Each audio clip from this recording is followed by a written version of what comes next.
Boa noite, irmãos. Graça e paz.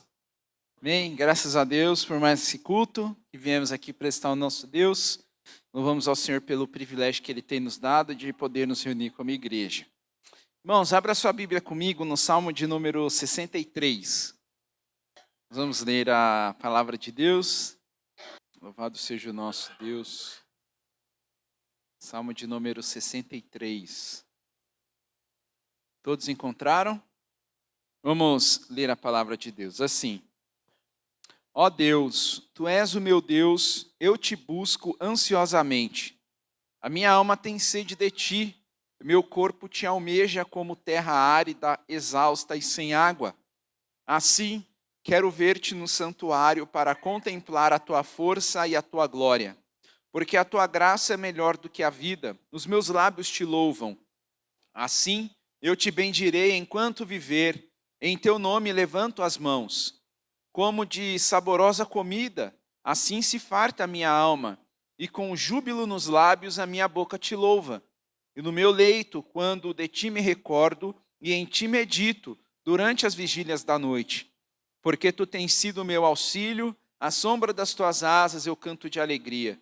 A minha alma apega-se a ti, a tua mão direita me ampara. Porém os que procuram destruir a minha vida descerão às profundezas da terra. Serão entregues ao poder da espada e virão a ser pasto dos chacais. Mas o rei se alegrará em Deus, quem por ele jura se gloriará, pois se tapará a boca dos que proferem mentira. Amém. Vamos orar, meus irmãos. Nosso Deus, nós te agradecemos, louvamos ao Senhor pela salvação em Cristo Jesus, e também, Deus amado, é uma grande alegria para nós poder dizer que a graça do Senhor é melhor do que a vida. Louvamos a Ti, Deus amado, porque por meio da Sua graça, Deus, por meio desse favor imerecido, o Senhor veio até nós por meio do Seu Espírito, nos concedeu a salvação, nos mostrou o caminho que devemos andar, e nós te agradecemos, ó Deus, porque hoje podemos entender Sua palavra. Te agradecemos, ó Deus, somos ricamente abençoados por Ti. Abençoa-nos nessa noite, fala ao nosso coração, nos ajude, Deus amado, a adorar o Senhor. Tu és o motivo, Deus amado, o alvo das nossas vidas, o motivo da nossa busca. O Senhor, ó Deus amado, é o nosso Deus e nós somos ovelha do seu pastoreio. Cuida de nós, Senhor, e nos sustenta em nome de Jesus. Amém. Abra sua Bíblia comigo em Lucas capítulo 5. Nós vamos ler dos versos 27 ao 32. Lucas capítulo 5, dos versículos 27 a 32. Vamos ler a palavra de Deus. Diz assim: Depois disso, Jesus saiu e viu um publicano chamado Levi, sentado na coletoria, e lhe disse: Siga-me. Ele se levantou e, deixando tudo, o seguiu. Então Levi lhe ofereceu um grande banquete em sua casa. E era grande o número de publicanos e outras pessoas que estavam com eles à mesa. Os fariseus e seus escribas murmuravam contra os discípulos de Jesus, perguntando: Por que vocês comem e bebem com os publicanos e pecadores? Jesus tomou a palavra e disse: Os sãos não precisam de médico, e sim os doentes. Não vim chamar justos, e sim pecadores ao arrependimento. Nesse momento nós vamos a Deus em oração, meus irmãos, pedindo ao Senhor que perdoe os nossos pecados, as nossas faltas. Nós precisamos nos arrepender diante de Deus. Infelizmente nós somos pecadores e ofendemos a santidade do nosso Deus. E precisamos, com rotina, orar ao Senhor, pedindo a Deus que tenha misericórdia de nós e que nos ajude a vencer o pecado que milita em nossa carne todos os dias. Vamos orar ao nosso Deus, feche seus olhos, curve a sua cabeça, vamos orar. Nosso Deus, nós te agradecemos porque o Senhor é bom. Nós olhamos e lemos a sua palavra e aonde o Senhor chegou com o evangelho, muitas pessoas foram transformadas, tiveram, ó Deus, o rumo de suas vidas mudados por causa do evangelho. E como a gente vê, Deus amado, é necessário o arrependimento. Nós, ó Deus, vivemos nesse mundo e nós não estamos ilesos, ó Deus, ao pecado. Ele ainda, Deus amado, é algo real. Nosso desejo é que que um belo dia o Senhor possa voltar, ó Deus, e eliminar completamente o pecado, Deus amado, que milita em nossa carne todos os dias. Nós ansiamos isso.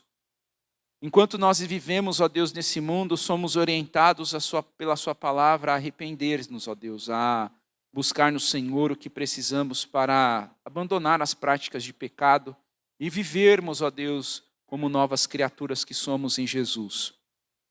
Nós reconhecemos, ó Deus, que somos pecadores. Não queremos usar isso como um jargão. Não queremos usar isso como uma defesa, Deus, nem como justificativa. Mas, de fato, Deus amado, compreender que nós muitas vezes ofendemos a sua santidade. Pecamos na mente, no coração, nas palavras, nas ações. Ó Deus, muitas vezes pecamos fazendo coisas que atendem os desejos do nosso coração e não tememos o Senhor, ó Deus. Tememos ser pego pelos homens, mas não tememos o Senhor que nos vê no momento em que estamos pecando, Deus, no momento em que estamos saciando algum desejo que não glorifica a Ti. Oramos para que o Senhor nos perdoe, que o Senhor tenha misericórdia das nossas vidas, que o Senhor, Deus, nos ajude para que possamos ser proativos em relação ao pecado, colocar, ó Deus amado, limites em nossas vidas e não nos expor a situações que nos leve a pecar contra o Senhor.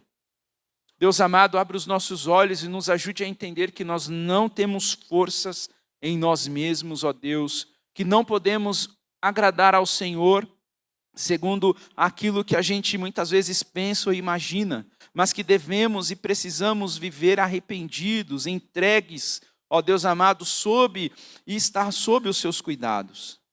Deus, em nome de Jesus, trabalha o nosso coração, leva-nos a humilhar-nos diante de Ti, ó Deus. Leva-nos a reconhecer, ó Deus, a miserabilidade do nosso coração. Sua palavra diz que o coração do homem é enganoso e desesperadamente corrupto. Não permita que a gente confie na força do nosso braço. Não permita, Senhor, que a gente confie em nosso próprio coração. Ajuda-nos, ó Deus, a amar a vida em santidade. O nosso pecado, Deus, a maneira como a gente vivia, nos levava, Deus amado, a passos largos para a condenação. E por Jesus Cristo, o Senhor mudou a rota de nossas vidas. Que nós possamos viver, ó Deus, de acordo com a sua vontade e não de acordo com o nosso coração. Deus, que a sua palavra habite ricamente em nós e que possamos, ó Deus, sempre ter um coração arrependido, contrito, Senhor, e não um coração endurecido para o Senhor e a sua palavra. Que o Senhor seja conosco e nos ajude em nome de Jesus. Amém. Queria chamar o presbítero Guilherme, vai pregar a palavra de Deus a nós nessa noite. O privilégio que temos de mais uma vez estar diante da santa palavra de Deus. Vamos orar, meus irmãos, pelo nosso irmão, por esse momento. Deus, obrigado, Senhor, pela vida do seu servo, pela vida do presbítero Guilherme, que está aqui, Deus, para expor a nós a sua palavra. Obrigado, Deus querido, também, porque o Senhor nos deu bom tempo para nos reunir aqui nessa noite, para ouvir a sua palavra. Oramos para que o Senhor, ó Deus, possa nos ajudar para que a nossa atenção esteja totalmente para esse momento. Fala, Deus, ao nosso coração. Usa o Guilherme com seu poder e com a sua glória para transmitir as Sagradas Escrituras. Que o nosso coração, Deus amado, esteja aberto, que os nossos ouvidos receptivos, que a sua palavra não entre pelo ouvido e saia pelo outro, que sejamos praticantes, ó Deus, operosos na sua palavra. Deus amado, em meio a um mundo de trevas, o Senhor nos colocou para ser luz aqui e sal nessa terra. E é por meio da sua palavra que a gente consegue, Deus, seguir nesse propósito. Então nos ajude a ouvir a sua palavra com reverência. É a palavra do Senhor, é o Rei do Universo. É aquele que está sentado no trono do mundo, que governa todas as coisas com poder e grande glória, que nada nem ninguém pode te tirar do trono. O Senhor reina em absoluto. E é a sua palavra que estamos aqui para ouvir. Deus amado, então, que o Senhor seja glorificado. Use o seu servo e nos ajude, Deus, com reverência a receber sua palavra. Em nome de Jesus. Amém. Glória a Deus. Obrigado. Boa noite, meus irmãos. Graça e paz. Mais uma vez é um privilégio poder estar aqui, compartilhar da palavra com os irmãos. Qual livro nós estamos estudando mesmo? Oséias. Então peço que você abra sua Bíblia no livro de Oséias, no capítulo 7. E se temos crianças trabalhando, escrevendo, desenhando, hoje nós vamos falar sobre 4 figuras e você adulto esteja prestando bastante atenção, Primeiro nós falaremos sobre forno, um forno onde que assa pão. Nós falaremos sobre pães mal assados. Nós falaremos sobre pombas. E também nós falaremos sobre arco. E vamos ver como o Senhor tem trabalhado com aquele povo tão rebelde. E o que isso traz para nós na noite de hoje. Então, o livro de Oséias, no capítulo 7, profeta Oséias, um profeta menor. Todos abriram? Vamos ler então.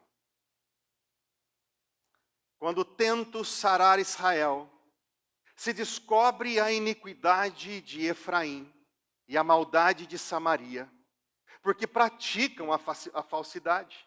Ladrões invadem as casas e bandos assaltam nas ruas. Não se dão conta de que eu me lembro de todas as suas maldades. Agora estão rodeados pelas suas más ações, que estão sempre diante de mim. Alegram o rei com suas maldades e os príncipes com as suas mentiras.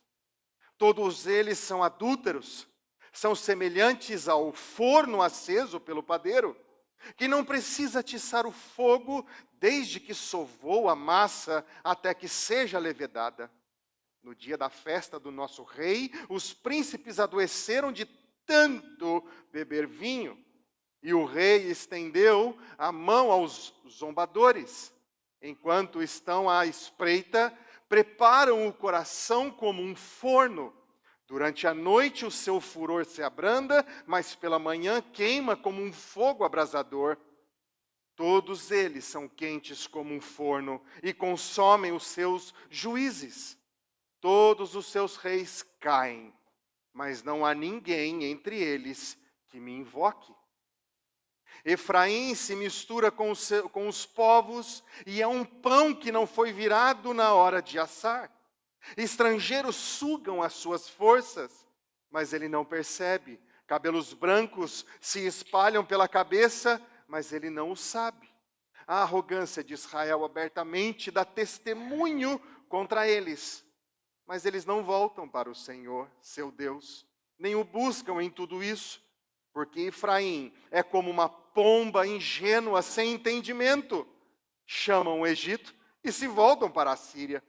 Quando forem, estenderei a minha rede sobre eles e farei com que desçam como as aves do céu. Eu os castigarei de acordo com o que ouviram na sua congregação. Ai deles, porque fugiram de mim. Destruição sobre eles, porque se rebelaram contra mim. Eu os remiria, mas eles falam mentiras contra mim. Não clamam a mim de coração, mas dão uivos nas suas camas. Eles se ajuntam para o trigo e para o vinho, mas se rebelam contra mim. Eu treinei e fortaleci os seus braços, mas eles planejam o mal contra mim. Eles voltam, mas não para o Altíssimo. Fizeram-se como um arco defeituoso. Os seus príncipes serão mortos à espada, por causa da insolência da sua língua, serão motivo de zombaria na terra do Egito. Feche seus olhos. Santo Deus, estamos diante de Ti. É a Tua palavra, Senhor, que está diante de nós. Senhor, que o Teu Espírito trabalhe nas nossas vidas a partir desse texto lido. Um texto, ó Pai, que julga, um texto que condena. Ações, ó Pai, que não se devem ser repetidas. Meu Deus, Senhor meu, salva-nos, conduz-nos à Tua salvação. Em Cristo Jesus pedimos. Amém, Senhor. Esse capítulo de Oséias é como um retrato de uma nação profundamente adoecida pelo pecado. Israel tinha chegado a um ponto em que os sacerdotes, os reis, os príncipes, o povo, estavam todos envolvidos em corrupção, em violência, imoralidade, idolatria, alianças políticas que substituíam a confiança no Senhor. O problema fundamental não era simplesmente político, não era econômico, não era social. O problema não era moral, mas sim era um problema espiritual. Israel havia abandonado Deus e, como consequência, todo o restante da sua vida estava se desmoronando, se desintegrando. Israel estava apodrecendo. Esse capítulo mostra também o contraste doloroso. Deus queria restaurar Israel, mas Israel insistia em se afastar de Deus.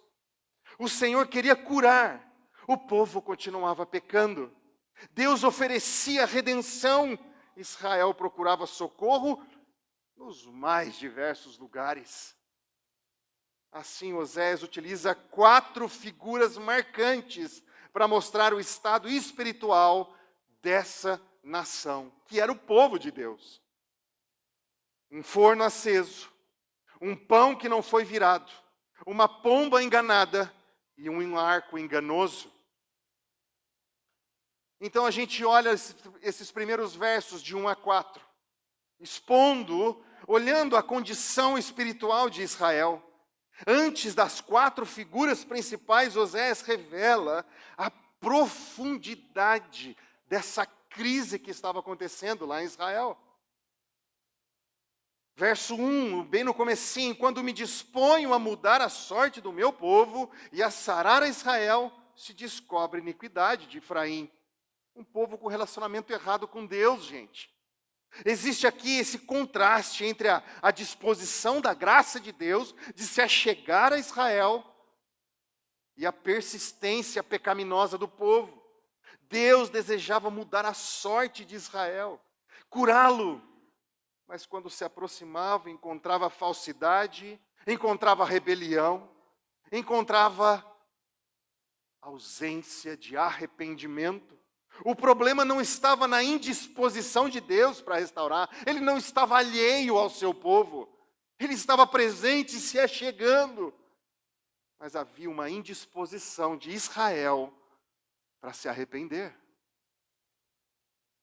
Ainda no verso 7, a gente vê que por dentro há ladrões, diz aí, e por fora rouba a horda de salteadores. É um povo com relacionamento errado com o próximo. Então não é só com Deus, é com todos.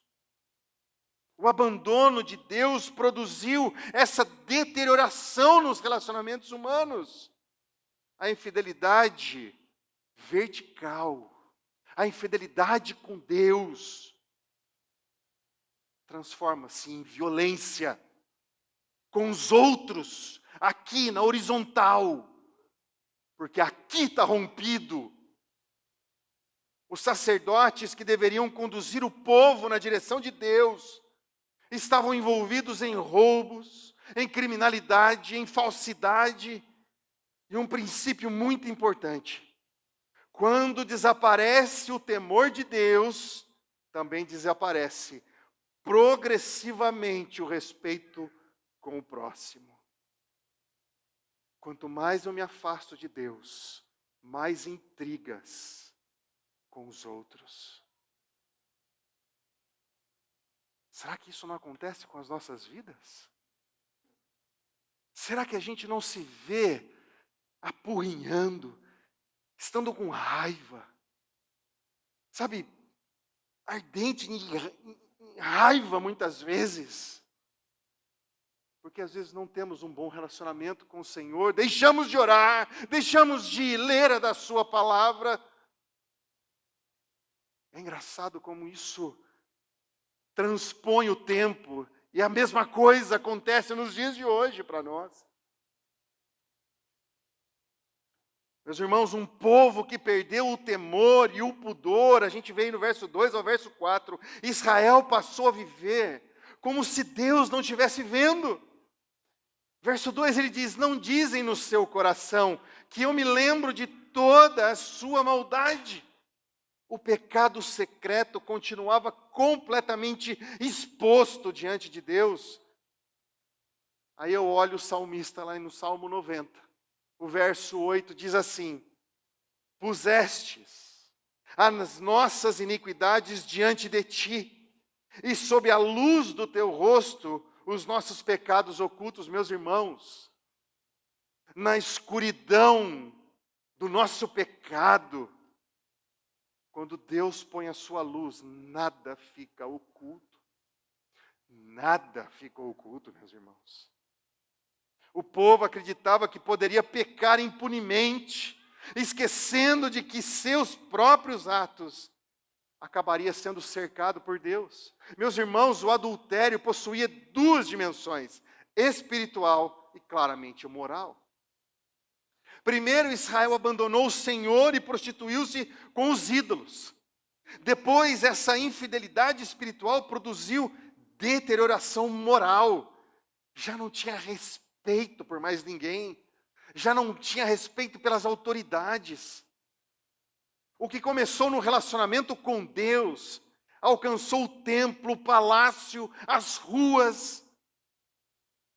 Era uma podridão só. E a partir daqui, a partir do verso 4, Osés apresenta então essas quatro figuras e vamos ver o que isso significa. A primeira figura, um forno aceso, do verso 4 até metade do verso 4 até o verso 7. O forno representa desejos pecaminosos que foram alimentados até dominarem completamente o coração. Um deles, todos eles são adúlteros, semelhantes ao forno aceso pelo padeiro. Era uma paixão ardente pela sexualidade, sensualidade. Os líderes religiosos, os políticos estavam dominados pela sensualidade. A figura do forno comunica a intensidade. Seus desejos não eram combatidos, mas eram alimentados como um fogo que não para nunca. Então não haveria momento de paz, mas sim um pecado acima de outro pecado, e como diz o salmista, um abismo chama outro abismo. O pecado havia deixado de ser apenas uma tentação externa e ser transformado num fogo cultivado interiormente. Eles não paravam. Ainda no verso 5, no dia da festa do nosso rei, os príncipes se tornaram doentes com o excitamento do vinho. Era um descontrole provocado pela embriaguez. Estavam bêbados, não estavam sóbrios mais. Os governantes que deveriam exercer domínio próprio e conduzir a nação tornaram-se escravos dos próprios apetites. O cenário era ainda mais grave porque o rei não corrigia os excessos. Pelo contrário, ele se associava a esses escarnecedores. Irmãos, olha a instabilidade política de Israel que estava acontecendo naquele período. 5 reis em 20 anos, dos 5 reis que tiveram, 4 foram assassinados. Era um desejo pelo poder, não tinham pudor, não tinham qualquer dependência moral, de respeito, civilidade. Nada, absolutamente nada tinha sobrado. Aí no verso 6, prepararam o coração como um forno enquanto estão de espreita. O pecado deliberadamente é planejado, ou seja, eles queriam pecar. Eles desejavam pecar. Eles planejavam os seus pecados. A iniquidade era tão profunda no coração desse povo que eles já não tinham mais temor nenhum pelo Senhor. Eles não conseguiam sequer procurar o Senhor. Aqueles que deveriam trazer a palavra de Deus para o povo estavam no meio desses que não desejavam mais o Senhor. Os sacerdotes, nós vimos nos capítulos anteriores, estavam totalmente corrompidos. O coração funcionava como um forno, sendo preparado durante a noite. a violência, a conspiração e a injustiça eram cultivados até encontrarem oportunidade para se manifestar, para executar o pecado. Meus irmãos, uma sociedade marcada pela conspiração. Aí no verso 7, todos eles são quentes como um forno e consomem os seus juízes. Todos os seus reis caem. Gente, a história política do Reino do Norte tornou-se uma sucessão de conspirações, uma sucessão de assassinatos. Olha que povo decadente que nós estamos falando aqui, que está mostrando para a gente. Sabe, a gente recorda aqui no verso, em 2 Reis 15, de 8 a 30, vai falar sobre esses reis. Nós estamos falando do rei Zacarias, do rei Salum, Pecaías, Peca, todos 6 homens que governaram nos últimos 30 anos do Reino do Norte, 4 foram homicidas. Dos 19 reis que Israel teve de 931 a.C. até 721, quando a Síria tomou, nenhum conduziu a nação em fidelidade ao Senhor. Constantemente pecando contra Deus. Nenhum conduziu em fidelidade. O Reino do Norte estava desaparecendo, desintegrando, implodindo pelos seus pecados, pelos seus maus desejos. Então vem o maior problema. Ninguém buscava a Deus. No finalzinho do verso 7. Ninguém há entre eles que me invoque. Aqui está a raiz da tragédia. Israel tentou praticamente tudo, menos voltar-se verdadeiramente para Deus. Então, se a gente recorda, lá no capítulo 5, a gente vê uma invasão militar. Ainda no capítulo 5, a gente vê uma intriga internacional. No capítulo 6, um falso arrependimento. No capítulo 6, até esse ponto que nós estamos, a gente vê conspirações violentas. Tentaram resolver a crise sem buscar o Senhor. Então entra a segunda figura. Um pão que não foi virado. Verso 8 ao verso 10.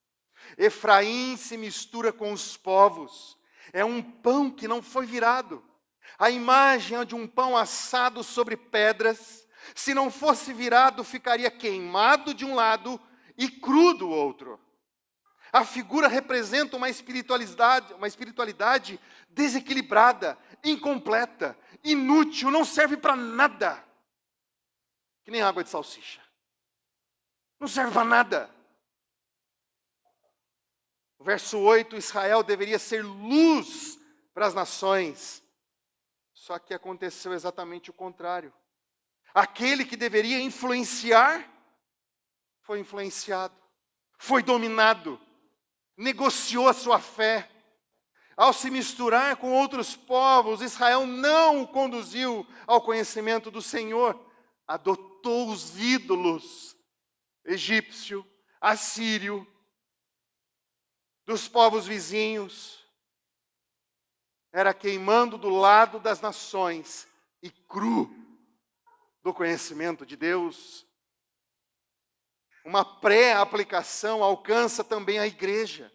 Tentar tornar-se semelhante ao mundo, para alcançar o mundo, destrói justamente aquilo que deveria diferenciar a gente. A igreja foi chamada para ser sal e luz, meus irmãos. Também surge aqui uma advertência contra a espiritualidade parcial. Muita doutrina, poucos atos. Muito credo, pouca conduta. Muita crença, pouco comportamento. Muitos princípios, pouca prática. Muita ortodoxia, pouca ortopraxia. A prática daquilo que recebemos, de conhecimento do Senhor, não vivemos. E eles não viveram aquilo que eles conheciam. Verso 9. Estrangeiros lhe comem à força, E ele não sabe, trabalha, mas outros que desfrutam. O que significa isso? Israel buscou segurança nas nações e encontrou exploração. Eles foram explorados, foram escravizados. Passou a pagar tributos e tornou-se economicamente dependente daqueles em quem havia buscado proteção. Aquilo que parecia solução se transformou em escravidão para aquele povo. Eles achavam que estavam fazendo certo, foram buscar ajuda, mas nem sequer consultaram ao Senhor, que estava de braços abertos, buscando salvá-los. Finalzinho do verso 9 diz assim: também as cãs já se espalham sobre ele, e ele não sabe. Meus irmãos, significa envelhece, só que não amadurece. Israel estava espiritualmente envelhecido e enfraquecido, mas não percebia. As cãs representam os sinais invisíveis da decadência. Os cabelos brancos, envelhecidos. O povo perdia suas forças sem reconhecer a condição que eles estavam. A comparação aqui é com Sansão. Pensava possuir a mesma força, mas não percebeu que o Senhor já não estava mais com ele. Da mesma forma com Saul, achava que poderia ganhar, mas o Senhor já não estava mais com eles. Israel acumulava tempo, mas eles perdiam a sua maturidade. Eram como crianças, longe do Senhor, fazendo absurdos contra o Senhor. Oséias, no verso 10, ele diz assim: todavia não voltam para o Senhor seu Deus, nem o buscam em tudo isso.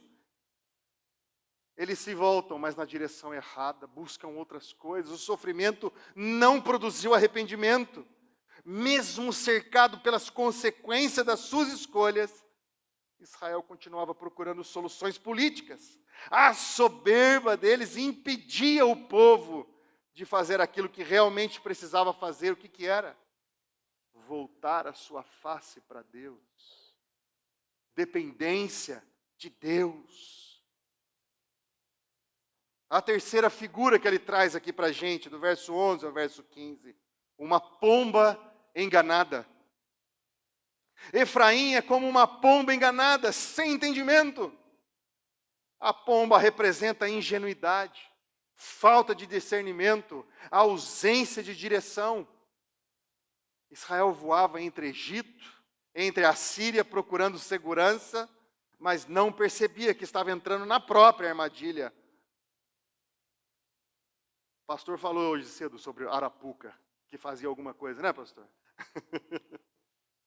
Eles não sabiam que eles estavam se colocando nessa armadilha. Eram tão ingênuos, não enxergavam um palmo na frente deles.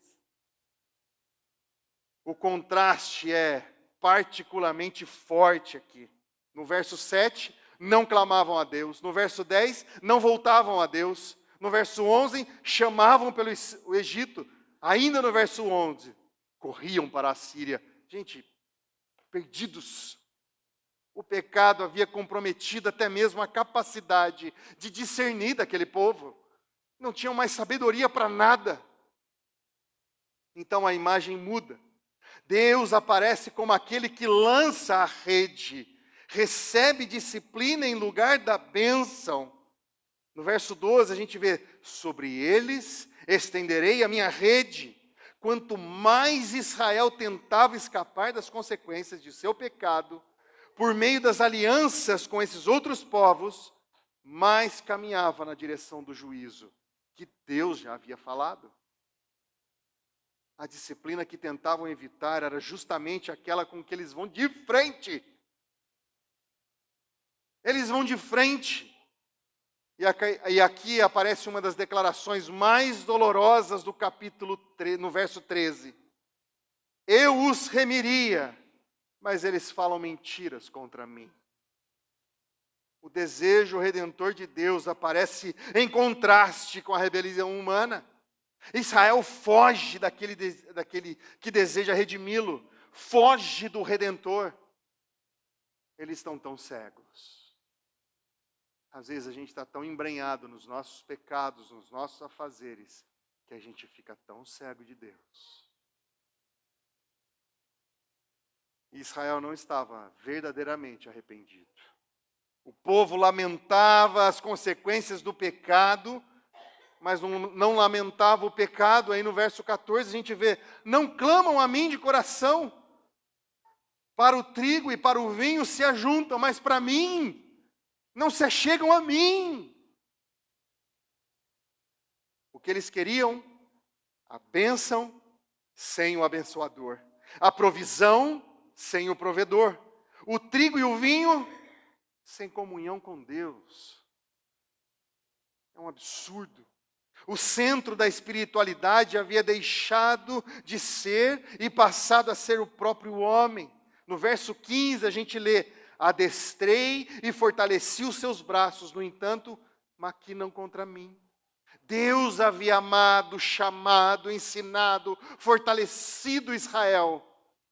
Só que a resposta do povo a essa graça de Deus foi ingratidão, foi desobediência, foi rebelião. Quanto mais Deus havia demonstrado cuidado, mais grave se tornava a ingratidão de Israel. E entra a quarta figura, um arco enganoso. No verso 16, a última imagem, uma imagem militar. Eles voltam, mas não para o Altíssimo. Fizeram-se como um arco enganoso. O arco defeituoso era inútil. A flecha não alcançava o alvo e o guerreiro ficava completamente vulnerável. O arco representava força. Israel voltou-se, mas não para Deus. O problema não era simplesmente que Israel permanecia parado. Israel estava se movimentando, só que para longe de Deus, se afastando do Senhor. Deus havia usado sua providência para chamar o povo ao arrependimento. Amós, que é um dos profetas que bate com o mesmo tempo em que Oséias, ali em 740 e 750 antes de Cristo. Ele diz assim, lá em Amós 4, de 6 a 12, é a mesma história. Israel insistia em buscar outras alternativas. Então, por rejeitar o verdadeiro protetor, se tornam vulneráveis. Os inimigos se achegam. E se a gente olhar profundamente, não foi simplesmente a Assíria que venceu Israel. Deus entregou Israel à Assíria como expressão de seu juízo. Deus colocou aquela nação na mão de homens, de exércitos, para ser esmagado, como juízo. Era o seu povo. Mas havia discernimento do Senhor para a correção do seu povo. Então aí no verso 16, no finalzinho, a gente vê então a ausência de arrependimento terminou em juízo. Caem a espada os seus príncipes por causa da insolência da sua língua. Eles não tinham pudor e falavam o que queriam. Falavam os absurdos. A arrogância terminou em humilhação. As festas transformaram-se em lamentação. As músicas em gemidos. A riqueza em pobreza. A liberdade em escravidão. E o nariz empinado, presunção em vergonha. Vergonha para o povo. Aquilo de que Israel se orgulhava, não conseguiu salvá-lo. E a progressão espiritual dessas quatro figuras, essas quatro imagens de Oséias, formam praticamente um diagnóstico progressivo da apostasia, do não ter mais fé. O coração começa ardendo pelo pecado. A identidade espiritual torna-se comprometida. O discernimento é perdido. a vida inteira deixa de atingir o propósito para o qual Deus o chamou. E uma frase atravessa todo o capítulo: ninguém há entre eles que me invoque. Esse é o centro do problema. Ninguém se voltou ao Senhor. Então a gente olha para esse texto e como a gente traz isso para a nossa realidade. Como a gente aplica isso para as nossas vidas. Como a gente traz a centralidade de Cristo no meio de uma situação onde um povo se entrega, abandona completamente. O texto de Oséias não menciona Jesus Cristo, é óbvio. Portanto, a conexão cristocêntrica abaixo, essa conexão desse capítulo, à luz do Novo Testamento, o que Oséias denuncia em Israel encontra a sua resposta definitiva, não numa simples reforma moral, é na obra de Cristo, é apontando para aquele que viria. E a primeira aplicação, das 4 que nós vamos falar aqui, em relação ao forno aceso.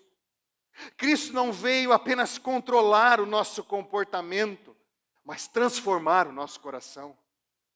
O problema aqui em Oséias, Israel tinha o coração como um forno. O pecado era alimentado interiormente antes de manifestar-se externamente. Jesus mostra a mesma realidade lá em Mateus 7:21. Porque de dentro do coração dos homens é que procedem os maus desígnios. O evangelho, portanto, não consiste simplesmente em ensinar pessoas pecadoras a controlarem melhor o seu comportamento. Cristo trata a fonte. A promessa da nova aliança anuncia um novo coração. Se a gente olha lá em Ezequiel 36, ele vai dizer o seguinte no verso 26: eu lhes darei um coração novo e porei dentro de vocês um espírito novo. Tirarei de vocês o coração de pedra e lhes darei um coração de carne. Porei dentro de vocês o meu espírito e farei com que andem nos meus estatutos, guardem e observem os meus juízos. Em Cristo, através do seu Espírito, haveria essa mudança que Israel não conseguiu responder. Portanto, não basta apagar as chamas externas, enquanto continuamos alimentando esse forno do pecado, pornografia, cobiça, inveja, ira, ambição, sensualidade, desejos da carne, precisam ser levados aos pés do nosso Senhor Jesus. A nossa esperança não está simplesmente em tentar pecar menos, mas viver unidos àquele que morreu e ressuscitou para nos libertar do domínio do pecado. Em Romanos 6,11 diz assim: assim também vocês, considerem-se mortos para o pecado, mas vivos para Deus, em Cristo Jesus. Segunda aplicação, o pão não virado.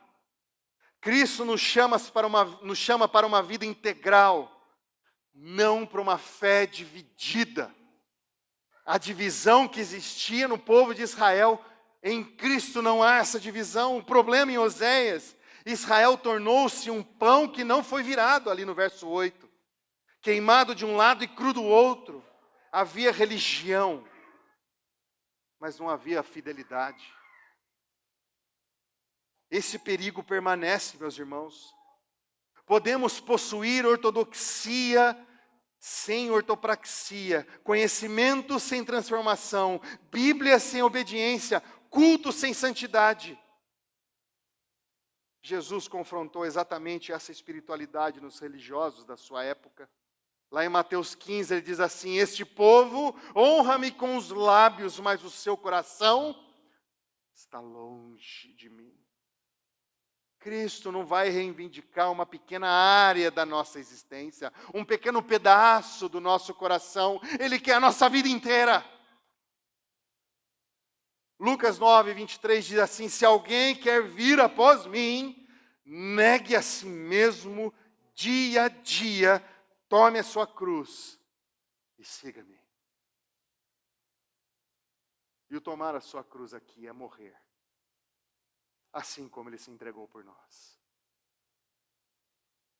Então, meus irmãos, precisamos perguntar não apenas se frequentamos a igreja ou conhecemos doutrina, mas se Cristo governa nosso casamento, governa nossa família, governa nosso dinheiro, governa a sexualidade, governa nosso trabalho, nossos pensamentos, se Ele governa as nossas palavras, se Ele governa os nossos relacionamentos, se Cristo governa as nossas decisões que nós tomamos todos os dias. O Evangelho não produz uma vida assada de um lado só. Cristo não quer simplesmente participar da nossa agenda. Ele é o Senhor sobre toda a nossa vida. Terceira aplicação. A pomba enganada. Cristo é o verdadeiro refúgio que buscamos inutilmente em outros lugares. O problema em Oséias. Israel voava desesperadamente entre o Egito e a Assíria. Lá no verso 11 a gente vê isso. A tragédia estava em procurar salvação em todo lugar, menos em Deus. Nós fazemos algo semelhante quando transformamos dinheiro, transformamos a nossa carreira, os nossos relacionamentos, a influência política. As eleições estão aí, será que os políticos ou a nossa identidade política vai tomar controle e vai assumir a prioridade na nossa vida? Os nossos prazeres, o nosso ser reconhecido, a segurança financeira, tudo isso são os nossos Egitos, nossas Assírias. Voamos para todos os lados, menos para aquele que é o Senhor, que é o nosso Senhor. São coisas que podem ocupar legitimamente algum lugar na vida, mas não podem ocupar o lugar de Deus. Jesus apresenta-se como aquele em quem encontramos aquilo que nossas falsas seguranças jamais vão conseguir oferecer. Todas essas coisas que eu falei não oferecem segurança nenhuma. Mateus 11, 28.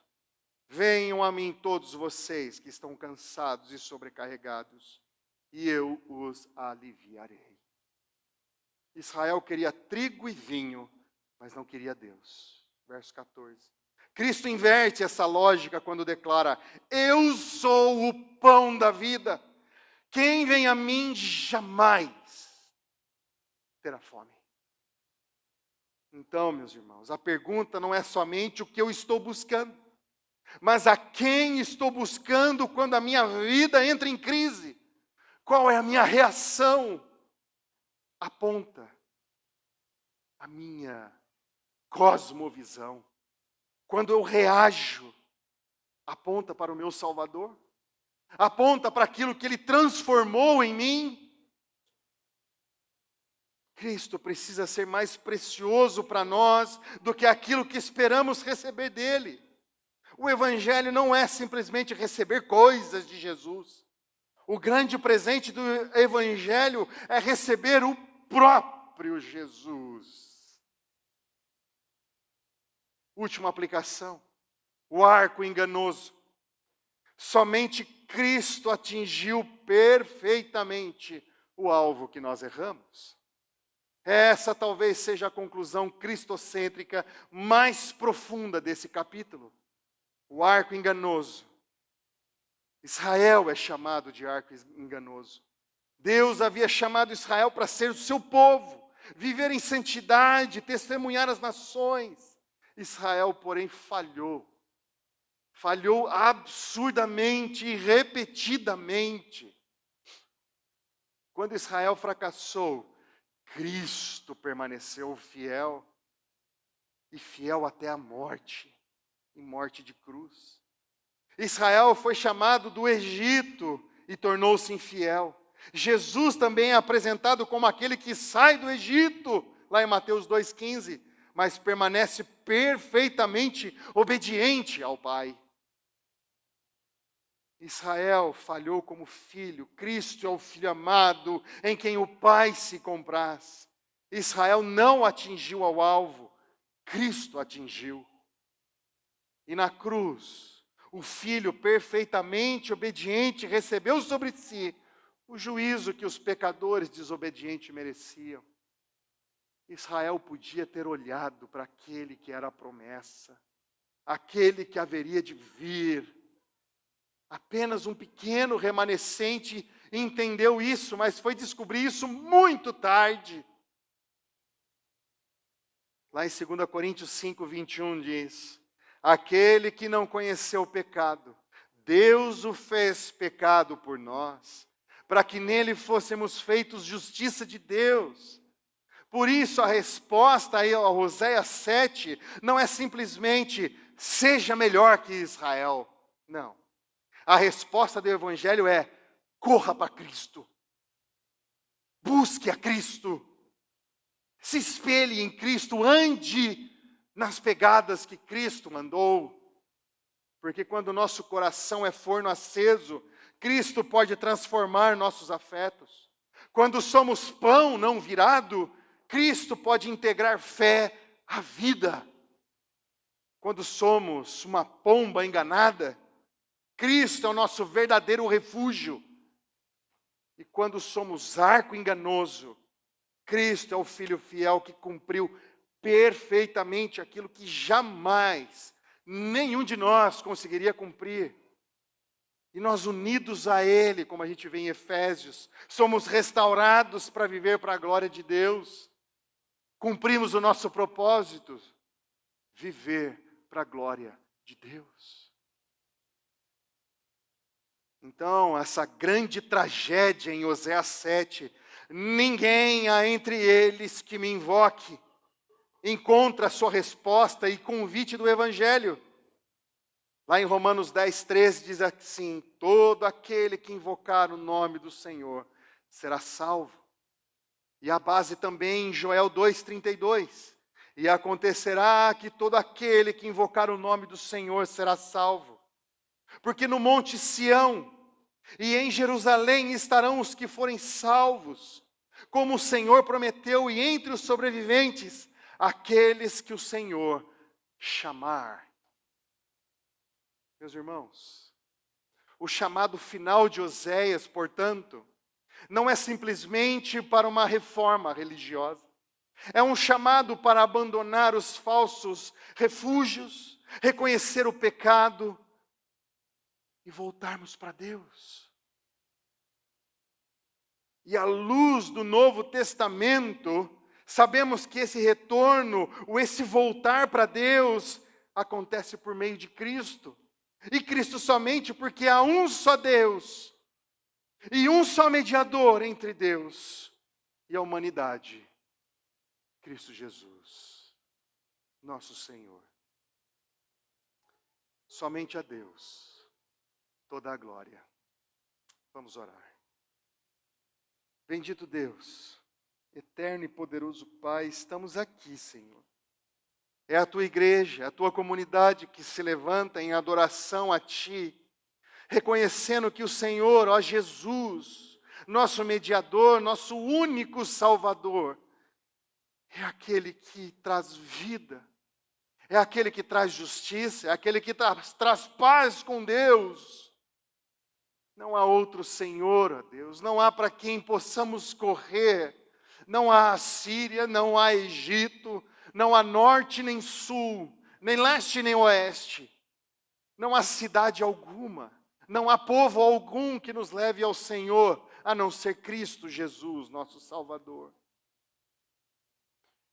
Pai, aquele povo pereceu, esse povo que o Senhor nos conta, nos deixou na história, nos deixou pregados aqui na Bíblia, na palavra que é do Senhor, para nos alertar, ó Deus, para nos apontar qual é o caminho correto. Eles sabiam que haveria de vir o Senhor Jesus, o Messias, o Redentor estava próximo. mas eles decidiram confiar nos seus arcos, decidiram confiar no seu próprio entendimento, em suas forças, em seus negócios. Senhor, livra-nos disso tudo, ó Pai. Livra-nos, ó Pai, das circunstâncias que rondam a nossa vida, ó Deus, para que possamos confiar única e somente em Cristo Jesus. Pai eterno, meu Jesus, em Ti confio. Entregamos nossa vida ao Senhor, ó Deus. Que a graça, ó Pai, do nosso Senhor Jesus, o amor de Deus Pai e as doces consolações do Espírito Santo do Senhor estejam conosco e para todos sempre, ó Deus. E a igreja diga amém. Louvado seja o Teu nome, Deus os abençoe, meus irmãos.